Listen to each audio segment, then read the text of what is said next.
Hi everyone, welcome back to the channel. If you have been here before, thanks so much for coming back. If you are new here, my name is Clarissa. My husband and I, we are part-time resellers with Unlimited Gear. Thanks for clicking on this video today, but please don't be a stranger. Stick around, hit subscribe if you like content about reselling.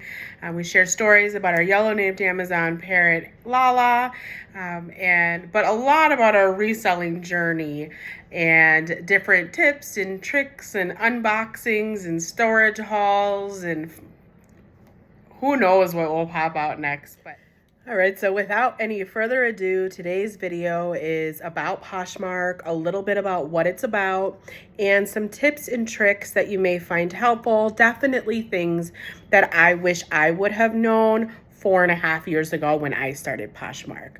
So if you're interested in this information and this content and want to hear about Poshmark, stick around.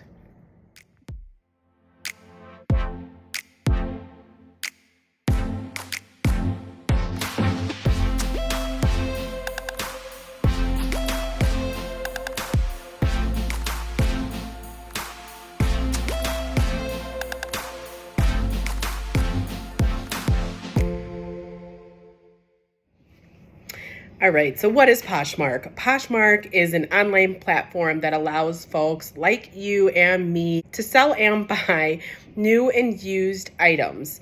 Items that can range from fashion for women, men, kids. They have a pet section, they have an electronics section, they have a home goods section to sell all sorts of things, whether it's from your home or if you are someone that buys other things to resell. However that works, it is completely free to list items, which is absolutely phenomenal. But there is a fee once something sells that you pay Poshmark. And I can go into that in another video with detail. Well, you can access Poshmark through your laptop or your desktop computer. You can also access it through the mobile app that allows you to buy and to sell 24 hours a day. With Poshmark, there is this social element that comes with it. It's not just like a list it and forget it kind of site, which is really popular or known for eBay, but it allows buyers and sellers to interact. You can follow other sellers, you can follow buyers, you can share your items as often as you want to. Other people can either shop immediately and buy things immediately, or they can like your item. And I like to call that window shopping, right? Because maybe they're looking for a better price than what you have something listed for, or they might want a few different things in a bundle, which I can go into as well.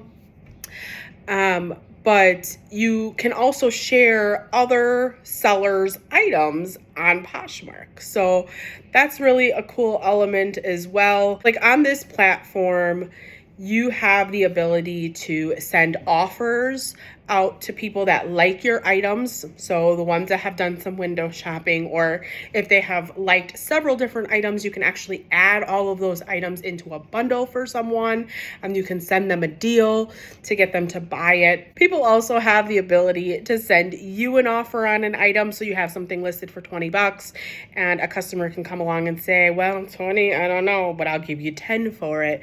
So at that point, as a seller, you can take the $10, right? And after fees, you'll see 7 something.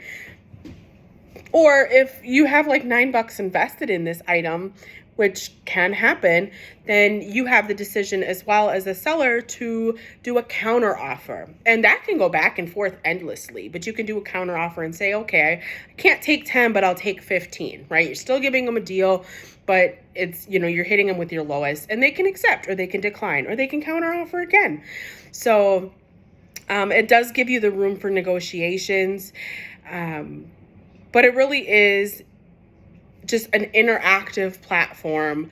If you do have any specific questions about Poshmark, don't hesitate to reach out, ask questions. You can leave a comment on this video, and then maybe even do a Q&A if there's enough of them.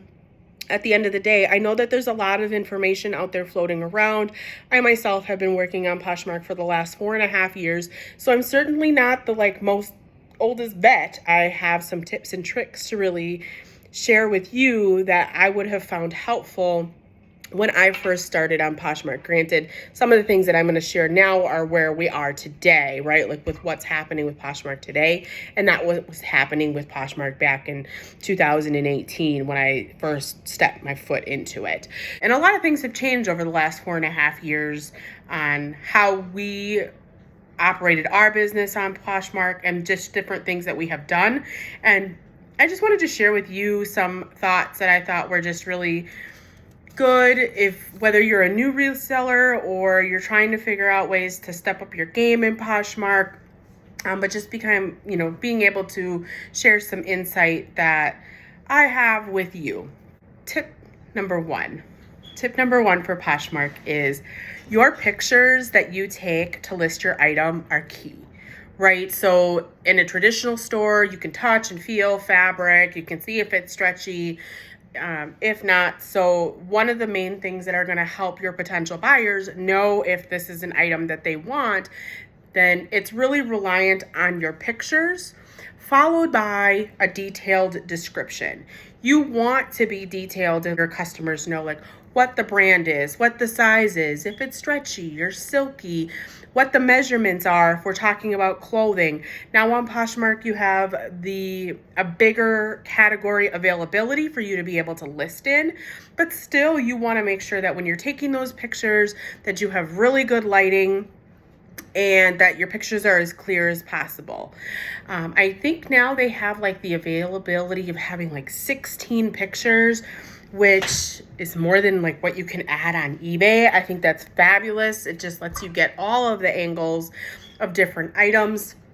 But it also just, who doesn't want to be sure that they're getting something, especially on Poshmark when they have a no return policy, unless if it's an item that they're receiving that's not as described or there's something wrong with it. But other than that, they really cannot return the item.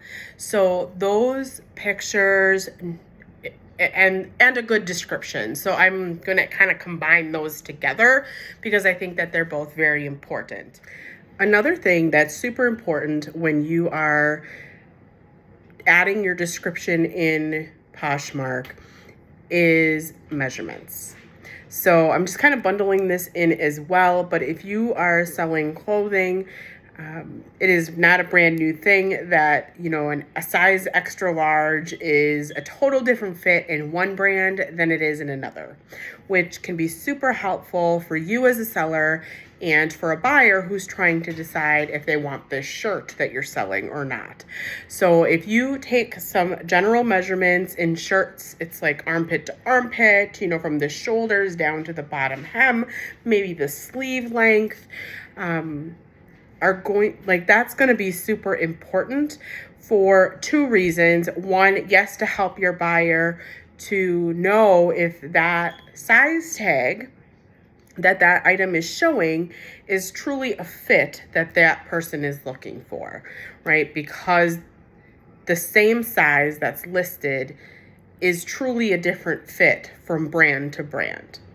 But the second reason is if a customer receives their item and they're unhappy with the item because the item did not fit, and you as the seller have done everything in your power to list those measurements to help your buyer out, then their request for a return on Poshmark won't be warranted, right? Because there is no return for the reasoning of an item doesn't fit. So it is super helpful for your buyers to know if that's something that's going to work for them, but it's also super helpful if something doesn't fit someone and you have listed that information, you really have done everything in your power to help that buyer out prior to buying the item. Or if you don't list the measurements originally in the description, I do that automatically just to avoid additional questions later. But if a customer comes by and they ask you what the measurements are, I would recommend to respond to that as quickly as possible because that means that person is interested, but they just want to make sure that that item fits. Tip number 2 is shipping. So I'm going to broad range my tips and kind of break it down, and hopefully that will help. And this is something that I have found to be true time and time again and has served my Poshmark closet to be to continue to grow, I'll have to add in like how many sales a lot. I don't know, but it has grown. And, when customers leave you their reviews or their love notes on there, it just helps other buyers know that you're a reputable seller. So going back to that point is that shipping is really important. Poshmark gives you a week to ship your items, but the faster you're shipping the item off to the customer, the happier your customer will be. So I highly recommend to ship within 2 days. And I know some people are super intense and ship everything the same exact day. If I can, and my mail hasn't ran yet, then I will try to get that shipment out that day so that it's tracking as fast as possible so that it can reach the customer as fast as possible. But by the very next business day is really important. However, I know some people feel very differently about that. They have specific shipping days throughout the week, or, their postal service operates a little bit differently. I get it. Like, no judgment from my end, but what I have found to be very helpful and to keeping customers happy, and that a lot of times this is feedback that'll come back in the love notes or the reviews from customers, is fast shipping. And other than having good items, right? If you're listing the items as described, to be known to be a fast shipper entices other buyers to buy from you. But it also will have you have return customers as well, because they know when they're ordering something from you, they're going to get it from you quickly. The other thing that I wanted to add about shipping is that Poshmark has a really nice shipping process. It's really simple and easy to use. Anything up to 5 pounds can fit in any priority mailbox, even unbranded boxes if you wanted to. But priority mailboxes are free. You can get them from the United States Postal Service, whether you go to your local agency or whether you order them online and have them shipped to your doorway. But you can get those boxes free. They cost absolutely nothing. Great multitude of sizes to be able to ship different things. I like those padded flat rate envelopes. Those are super nice. But definitely when it comes to shipping, it is nice and easy to ship through Poshmark because they're just automatically sending you that label that you can send your customer stuff off. The other thing with that is that on that label, it does have that return address, which is your address, right? So, your customer's address is here and the return address is up on top. And a helpful tip that I'm going to share that, again, this isn't for everybody, but when you're scaling up your business and your volume is increasing and you're shipping all over the United States, the Virgin Islands, Puerto Rico, different things like that, it's important to realize that your location is being shared to people. So it was very beneficial for our business and for us to go out and get a post box. Right through the postal service, we pay an annual fee. Ours is a little bit on the high side. We ended up paying, I think this past year was like $160 for the year. And for us, it was just really beneficial to have a post office box as our return shipping label. That way, if anything ever got weird or you because let's be real, like there's some weird ass people in the world. And I don't want to be dealing with like the weird stalker or getting a box of shit in the mail and I don't mean that in a way of like, I get it. Like sometimes your viewers or your customers are really sweet people, want to write you a thank you letter and send you things in return. But I have heard some really cruel stories of what folks have dealt with from like angry, resentful customers that maybe something didn't quite go their way, or they had buyer's remorse, or just like weird stalker stuff. I'm not for all that, right? Like I'm in the reselling business. So just being honest with you and being forward that it is definitely something to be mindful of. Again, is it something that, if you're selling, I did it very early on, but that again was because of a story that I heard from another person that I chat with back and forth in the reselling community of some really awkwardness that if I can divert that and I know that our business is generating enough money to pay for that PO box, not necessarily in a daily or a weekly scale, but on an annual scale, if we're generating well more than that, is definitely an investment that I think is really beneficial when it comes to the shipping aspect, and it comes to like safety and protection too. That's prime, right? Because you don't need all that extras when you're already worried about trying to get your stuff listed and packaged and keep your people happy. All right, so my next tip that I want to talk about, what tip number am I on now? Oh, I don't know, but you know what? It doesn't matter. It's a tip. It is a tip for you to hopefully take and be beneficial in your reselling journey, right? Everybody's journey is a little bit different, but I wanted to talk a little bit about Poshmark packaging. This is something that has changed over time for our business and our business model, mainly take it back to the beginning of Poshmark, and to me, it was a very social selling platform. The reason for that is welcoming new Poshers, trying to be guided, or guiding others. There was sharing stuff in your closet, sharing stuff in other people's closet. It was like just a sense of community that was a little bit different than any other platform I had ever seen. And it was noted in the Poshmark guidance, say a little thank you note for to your customers. So I remember in the beginning, everything was wrapped in tissue paper, and I would put it in just the prettiest packaging and maybe ribbons and bows and all this extras. And I think I was even trying to throw in like freebies, which was like stickers and hair ties and things that really, in all honesty, were not even things that the customer was asking for. So as my business transitioned more into a higher volume business, I realized quite quickly that all of that stuff, when I was making purchases, just ended up in the garbage. The thank you cards, the tissue paper, all the extra shit that I didn't ask for when I was making my purchase, that was stuff that I just threw in the garbage. And then I started thinking about that more and more, and I thought, the whole idea here is to keep stuff out of the landfill, and here I am kind of contributing to that in another way when I could be using those funds, right? Because tissue paper, it wasn't super expensive, but it wasn't free, it wasn't cheap. When you add that up over, hundreds and hundreds of packages, and, all those little extra added freebies, unless if it was free to me, then that costed at some way, shape, or form as well.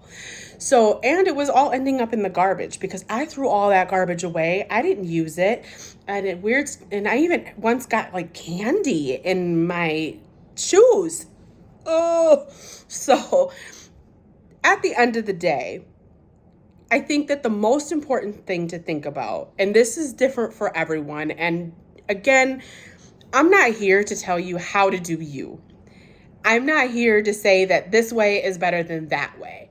But I am here to share my own experience and my own thoughts because this is my journey, right? This is the journey of a limited gear, and it's whatever it is, in its own existence. But I think at the end of the day, the most important thing is making sure that the item or items, right, if it's a bundle, are getting received by the customer in the exact condition that they intended to buy it as. So when they bought something, they expected it to be in a certain way. And if you can package that item to make sure that it arrives in that same way, then I think you'll have a happy customer.